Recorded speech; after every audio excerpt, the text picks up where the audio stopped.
Assalamu alaikum everyone. My name is Maniva Fatma from Media Communication Department first year student. आज का मेरा topic है Jalaluddin Mohammad Akbar the great, subject general history from history department. आज जो topic हम cover करने वाले हैं वो हैं अकबर की अर्ली लाइफ, उनकी battles, administrations, religious policy, relations with Hindu and इनकी डेथ।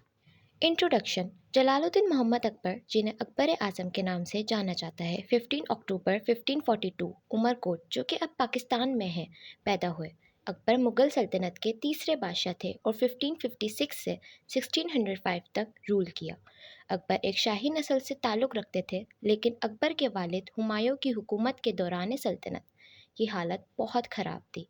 अकबर के वालिद के दौरान हुकूमत काफ़ी मुश्किलात का सामना करना पड़ा, जिसकी वजह से सल्तनत की ताकत कमज़ोर हो गई। अकबर ने बहुत कम उम्र में बादशाहत संभाली। Early life. अकबर की पैदाइश के बाद थोड़ा वक्त गुजरते ही उनके वालिद हुमायूं और उमरकोट के रूलर ने सिंध के कुछ इलाकों पर कब्जा करने की नाकाम कोशिश की। हुमायूं की जिला वक्तनी के वक्त अकबर को काबुल में अपने चचा कामरान मिर्ज़ा और अस्करी मिर्ज़ा के साथ पाला गया।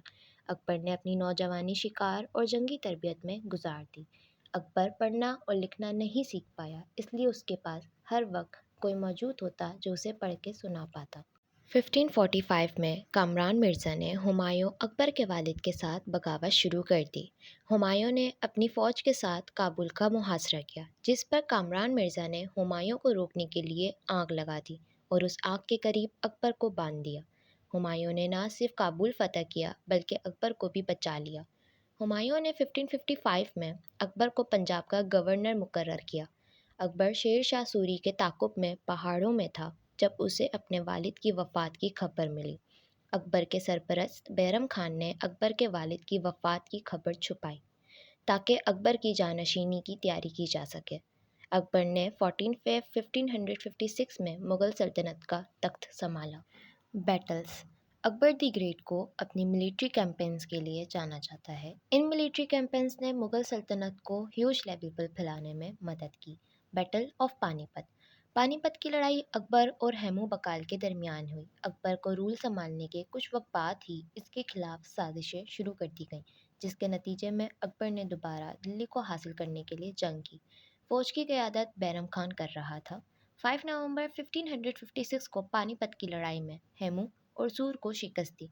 पानीपत की लड़ाई एक बुनियाद रखती लम्हा थी जिसने अकबर को हिंदुस्तान के सबसे मशहूर रूलर में शामिल किया। Conquest of Rajput. अकबर ने राजपूत की फतह पर रुख किया। मुग़ल पहले ही अपना नॉर्दर्न पार्ट्स पर कंट्रोल हासिल कर चुके थे, खासकर मेवाड़ और अजमेर में। 1567 में अकबर ने मेवाड़ के चित्तौड़ किले पर हमला करके मुग़ल सल्तनत में शामिल किया। इससे पहले 1562 में अंबर की लड़ाई हुई। ये लड़ाई मुग़ल बादशाह अकबर और अंबर के राजपूत रूलर्स, जिनकी क़यादत राजा ब्राह्मिल कर रहे थे, उनके दरमियान हुई। दक्कन कैंपेन। बेरार, जिस पर सुल्तान फारूक शाह रूल कर रहे थे, बेरार की लड़ाई अकबर के दक्कन कैंपेन के दौरान 16वीं सेंचुरी में हुई। बेरार की लड़ाई अकबर की कोशिशों में एक अहम कदम रखती थी। गोंदवाना मुख्तलिफ कबाइल के ज़ेर असर था।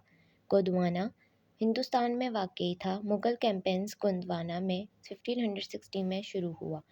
मुग़ल्स ने इस लड़ाई में फ़तह हासिल की और गोंदवाना पर कब्ज़ा किया। गुजरात। 1581 में गुजरात की लड़ाई हुई। उस वक्त गुजरात तिजारती रास्तों पर कंट्रोल के लिए एक अहम मुकाम था और इसके इलाके मिलिट्री मंसूबों के लिए एक ख़ास हैसियत रखते थे। मुग़ल्स को इस लड़ाई में कामयाबी हासिल हुई और इस इलाके पर कंट्रोल हासिल करा। बंगाल।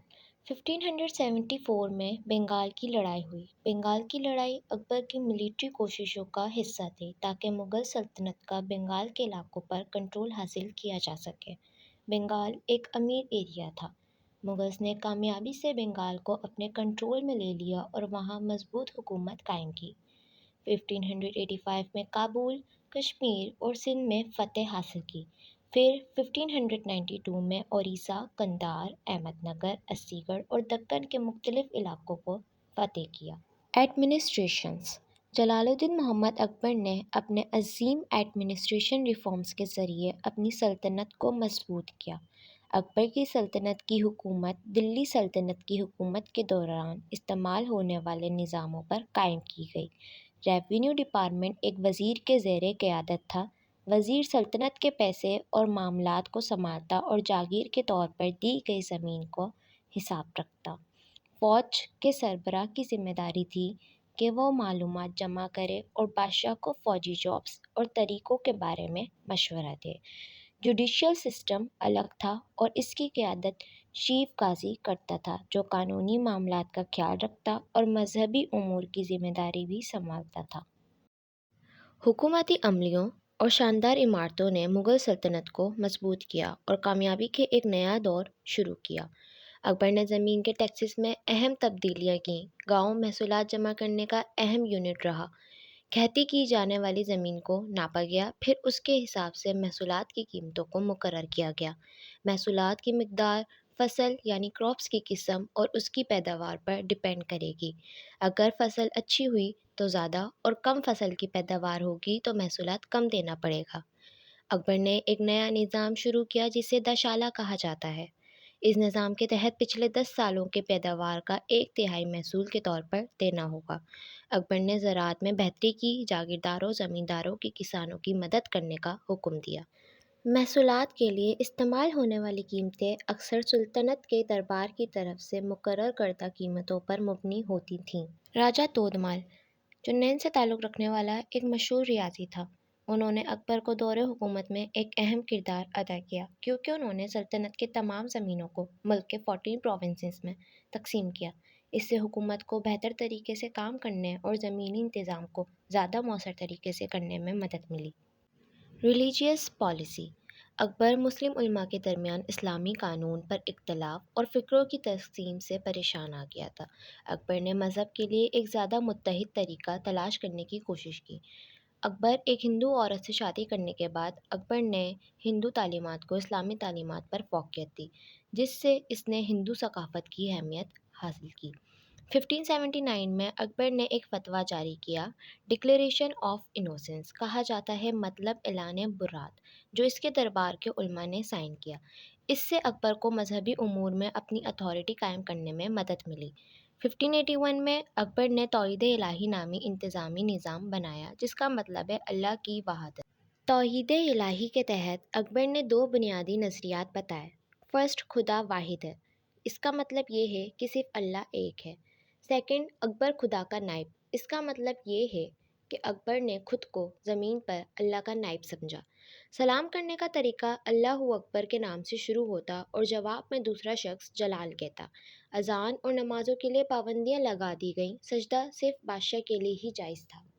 اکبر نے ایک عبادت گاہ بنائی جہاں ہندو، مسلمان اور کرسچن سب ساتھ آ سکیں۔ اس جگہ لوگوں کو اپنی عقائد پر بات چیت کر کے ایک دوسرے کے ساتھ خیالات ظاہر کرنے کی ترغیب دی گئی۔ یہ نظریات لوگوں کو ایک ساتھ مل بیٹھنے کی ترغیب کے لیے تھے، چاہے ان سب کا مذہبی عقائد کچھ بھی ہوں۔ ریلیشنز ود ہندو۔ اکبر کو ہندوؤں کے ساتھ دوستانہ رویے کے لیے جانا جاتا ہے۔ اکبر نے ان ہندوؤں جن کو اسلام قبول کرنے پر مجبور کیا تھا، انہیں اپنے اصلی مذہب میں واپسی آنے کی اجازت دی، بغیر کسی سزا کے ڈر کے۔ اکبر نے ہندوؤں کو اپنی حکومت میں شامل کیا اور ان کو اہم عہدوں پر فائز کیا۔ اکبر نے اپنی انتظامیہ میں ہندوؤں کو شامل کیا اور یہ یقینی بنایا کہ ان کے خیالات اور ضروریات کا دھیان رکھا جائے۔ اکبر نے مختلف کلچر کے ملاپ کو فروغ دیا اور اس کی دور کی عمارتوں میں ہندو اور اسلامی طرز کی جھلک نظر آتی ہے۔ اکبر نے ہندو مذہب کا احترام کیا اور ان کی تقریبات میں حصہ لیا۔ اکبر نے مندر بنوائے اور ہندو رسومات میں حصہ لیا۔ اکبر کی پالیسیز نے ہندو ریلیجنز کا احترام کیا۔ اکبر صرف گنگا ندی کا پانی پیتا تھا۔ اکبر نے گائیں ذبح کرنے پر بھی پابندی لگا دی تھی۔ اکبر کا دور امن کا دور سمجھا جاتا تھا، جہاں ہندو اور مسلمان اچھی طرح مل جل کر رہتے تھے۔ ڈیتھ۔ اپنی حکمرانی کے آخری سالوں میں اکبر نے اپنی سلطنت کو مضبوط کرنے میں بہت محنت کی۔ اکبر ایک پیٹ کی بیماری سے شدید بیمار ہو گئے اور 26 اکتوبر 1605 کو وفات پا گئے۔ جلال الدین محمد اکبر دی گریٹ سکندرا میں دفن کیے گئے اور ان کا مزار ان کی پسندیدہ بیوی جودہ کے مزار کے قریب واقع ہے۔